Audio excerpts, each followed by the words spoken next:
Fix করেছিল, দুটো মামলায় ফিক্স করেছিল। তো কোর্টে প্রচুর ভিড় হয়ে গেছিল। তো জজ সাহেব লয়ারদের রিকোয়েস্ট করেছিল যাতে বাইরে চলে যায়। অনেক লয়ার শুধু বলেছিল যারা অ্যাসিস্ট করছে তাদেরকে বেরোতে বললো। আমাকে ফার্স্টেই বললো যে you please take your seat first, মানে I am not coming within that.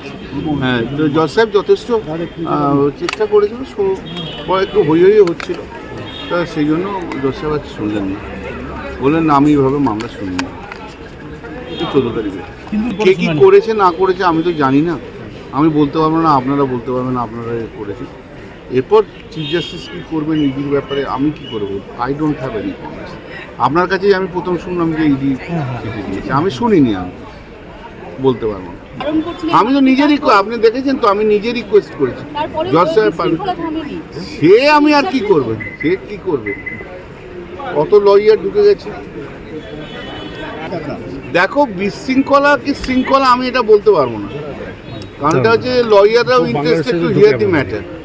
আচ্ছা কোনটা বিশৃঙ্খলা কোনটা শৃঙ্খলা এ আইডেন্টিফাই করার মতো আমার পজিশন নয়। জজ সাহেব শুনতে চাননি এইটাই আমি বললাম, কিন্তু আমি তার মানে বলছি না যে এটা বিশৃঙ্খলা বা শৃঙ্খলা, সেটা জজের ব্যাপার, জজ ডিসাইড করবে। আমার খুশি অখুশির জন্য না, আমি তো মামলা করতেই গেছি, খুশির কী আছে? জজ সাহেব তার নিজের মতো করে ডেট দেবে, সেটাকে অ্যাকসেপ্ট করতে হবে।